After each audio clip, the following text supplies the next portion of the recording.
உடம்பு செவந்திருச்சு மாமா உன்னை பார்த்து.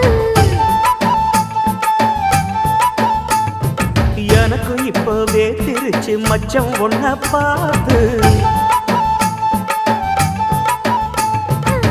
பட்டு உடலில் பட்டு தெறித்து மின்னல் ஒன்று துள்ள துள்ள. வெக்கம் துடிக்க விளக்கணைக்க ஜன்னல் கண்ணை மூடிக்கொள்ள. வெத்தலைய போடாம தான் உதடு சிவக்கணும். 10 நாள் கழிச்சு தாண்டி கதவை திறக்கணும். பூமால மாத்தாம வேணாண்டா மாச்சாலி. சிக்கி முக்கி உய்யாலா சிக்கி கிட்டாளா. பத்தி குச்சி இல்லாம பத்தி கிட்டாளா. மச்சான் கிட்ட முந்தானைய தந்து வப்பாளா. முந்தானைய தந்து புட்டு சமாளிப்பாளா. பல நாள் பசி இருக்கு விருந்து வப்பாளா.